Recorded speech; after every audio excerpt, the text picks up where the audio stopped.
안녕하세요. 아이디어메이트 푸콘입니다. 생활 방수에 대해서 말씀을 드리려고 하는데요. 제품이 비가 젖거나 물에 빠져 고장난 경험들이 있을 것입니다. 이때 만든 업체에 대해서 좀 화가 나죠. 특히 스마트폰 같은 경우는 더욱 그런데요. 뭐야, 이거 방수가 된다고 하더니 안 되잖아, 이런 생각이 들 것입니다. 일반 소비자가 생각하는 방수와 제조업체에서 말하는 방수가 차이가 좀 있습니다. 어떻게 차이가 나는지 함께 보시죠. 특히 방수 제품을 만들어야 하는 스타트업은 잘 들어주시기 바랍니다. 아이디어 메이트. 다음과 같은 차례로 설명을 드리겠습니다. 첫 번째로 생활 방수에 대한 개념을 먼저 설명을 드리고, 두 번째로 방수 등급을 나타내는 IP 등급에 대하여 알아보겠습니다. 세 번째로는 스마트폰을 예로 제조업체들이 말하는 IP 등급에 대해서 우리가 잘 몰랐던 부분을 살펴보겠습니다. 네 번째로는 위에서 말한 내용을 바탕으로 스타트업이 방수 제품을 만들 때 주의할 점은 어떤 것이 있는지 살펴보도록 하겠습니다. 먼저 생활방수의 개념을 한번 설명을 드리겠는데요.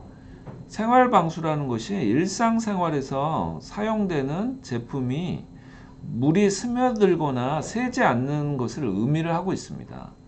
그런데 이 생활방수의 개념 자체는 사람마다 인식의 범위가 조금씩 다릅니다. 어떤 분은 비를 맞아도 된다, 손 씻는 정도는 된다, 물에 담가도 된다, 수영장에서 사용할 수 있다, 다양하게 이제 범위가 이렇게 다른데요. 방수에 대한 개념을 정확하게 이해하기 위해서는 이 IP 등급을 이해를 해야 되는데요. 공식적으로는 IP 코드라고 합니다. 이 IP 등급을 간단하게 설명을 드려보면 방진과 방수 수준을 나타내는 등급인데요. 이 앞 숫자 같은 경우는 대표적으로 고체에 대한 방진 성능을, 뒷 숫자 같은 경우는 액체에 대한 방수 등급을 표시합니다. 여기서 보시면은 이 IP라고 적혀 있는 거는 Ingress Protection인데요.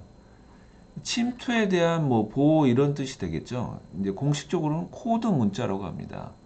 이 방진 부분 같은 경우는 0에서 6까지 표시를 할 수가 있고요.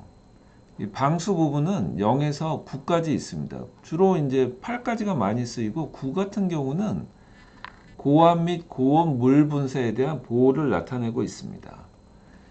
이제 방진 등급 하시면은 잘 내용을 모르실 거예요. 이 방진이라는 의미가 이제 고체 침투에 대한 내부 기기 보호를 나타내고 있는데요. 이 고체라는 게 해충이나 먼지 등의 외부 분진을 이제 나타낸다고 보시면 되고요. 방수 같은 경우는 액체 침투에 대한 내부 기기 보호를 나타내고 있는데요. 이제 액체라는 게 물이나 습기나 오일 등을 이제 말하고 있습니다. 이 IP 등급에 대해서 더 구체적으로 알고 싶은 분들은 이 나라 표준 인증 사이트에 가시면은 자세한 내용을 보실 수가 있습니다. 이 사이트에 가셔서 KSC IEC 60529를 넣고 검색을 하시면요, 관련 내용을 보실 수가 있는데요. 이제 검색을 하면 내용이 나오고 여기를 클릭을 하시면은 좌측에 표준 이력사항이라는 게 나옵니다. 여기서 보시면은 그 변경 일자들이 쭉 나와요. 이 변경 일자를 클릭을 하시면은 관련 내용을 자세하게 보실 수가 있습니다. IP 등급에서 생활 방수 등급은 어느 정도 수준인지를 한번 살펴보겠는데요. IPX4 정도 되면은 생활 방수가 가능하다고 보고 있습니다. 그 이상이면은 이제 생활 방수가 다 되는 겁니다. IPX4는 모든 방향에서 분사되는 액체로부터 보호가 된다고 하고 있는데요. 이때 이제 제한된 수준은 액체의 유입을 허용하고 있습니다. 완전 방수를 의미하지는 않고 있습니다. 이 X가 들어가면 좀 헷갈릴 수가 있는데요. 이 X라고 하는 것은, 이 X 부분은 여기서 보면은 방진 부분은 테스트가 되지 않거나 이쪽 부분은 규제를 하지 않겠다는 의미로 보시면 됩니다. 만약에 IPX8인데 전혀 방진이 안 된다 이런 의미는 아닙니다. 만약 IPX8이다 그러면은 방수가 되기 때문에 이 방진 부분도 된다고 보시면 됩니다. 스마트폰에서 말하는 방수 등급에 대해서 이제 말씀을 좀 드려보겠는데요. 여기서 우리가 좀 주의 깊게 보아야 되는 부분이 이런 AS 관련 부분입니다. 제조업체들이 IP67이나 68 등을 이제 표시를 해놓고 있는데요. 이러한 경우에 이제 일정한 조건이 있습니다. 예를 들어 보면은 IP67이다. 이런 경우는 15cm에서 1m 깊이 수중에서 30분간 보호되는 걸 말합니다. IP68 같은 경우는 1.5m 깊이 수중에서 30분간 보호되는 것을 말합니다. 이런 등급 자체는 통제된 실험실 환경에서 테스트가 이루어지는 것입니다. 그래서 실제 환경과는 좀 차이가 있는데요. 이런 테스트는 흐르지 않는 물에서 테스트를 한다든지 아니면은 수영과 같은 특정한 행동이나 수돗물이 뭐 콸콸 쏟아진다든가 샤워기에서 물이 이렇게 나오는 그런 수압을 가하지 않는 상태입니다. 또한 이 수돗물이나 생수같이 이물질이 없는 깨끗한 물에서 테스트된 상태입니다. 그래서 만약에 뭐 바닷가나 수영을 한다든가 샤워를 하면서 물에 이제 침수가 됐다 이런 경우는 무상 수리를 받을 수 없는 경우가 많습니다. 그렇다면 스타트업 입장에서는 방수 제품을 만들 때 어떤 부분을 주의해서 만들어야 할까요? 첫 번째는 적정한 방수 수준을 결정을 해야 되는데요. 적정한 방수 수준이 어느 정도 인지 정확하게 이제 설정하는 것이 필요합니다. 디자인과 이제 설계를 외부에 맡길 때가 있는데요. 이 기준을 명확히 해놓으면은 서로 간에 정확한 의사소통을 할 수가 있습니다. 이제 과도하게 이제 IP 등급을 높게 이제 설정을 해놓으면은 제작 비용이 높아질 수가 있고 너무 낮게 하면은 방수가 안 돼서 제품에 손상을 가져올 수가 있습니다. 두 번째로 방수에 관한 홍보는 좀 신중하게 할 필요성이 있는데요. 소비자들은 스타트업이 생각한 방수의 정도와 이제 다르게 판단을 내릴 수가 있고요.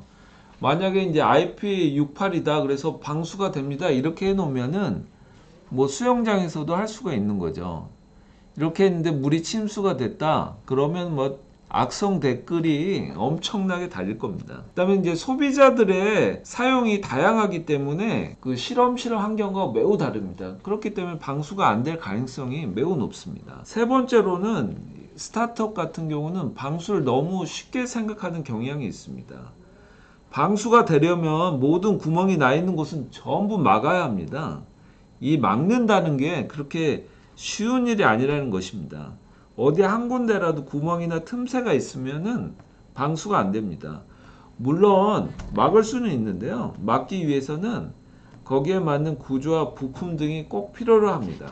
지금까지 방수에 대한 설명을 드렸는데요. 정리해 본다면은 이 방수 등급은 IP 등급으로 표시를 할 수가 있고요. 첫 번째 숫자는 고체에 대한 방진, 두 번째 숫자는 액체에 대한 방수 표시를 나타냅니다. IPX 4등급이 넘으면 생활 방수가 가능하다고 보시면 됩니다. 두 번째로는 방수에 대한 소비자의 인식과 사용 형태가 매우 다르므로 홍보 시에는 주의가 필요로 합니다. 세 번째로는 방수 제품을 만들 때에는 적정 수준의 방수 등급을 결정하는 것이 매우 중요하다는 것을 말씀드리면서 방수에 대한 설명을 마치도록 하겠습니다. 지금까지 들어주셔서 감사합니다. 영상이 도움이 되셨다면 구독 꼭 눌러주시고요. 저는 다음 영상에서 뵙겠습니다. 안녕!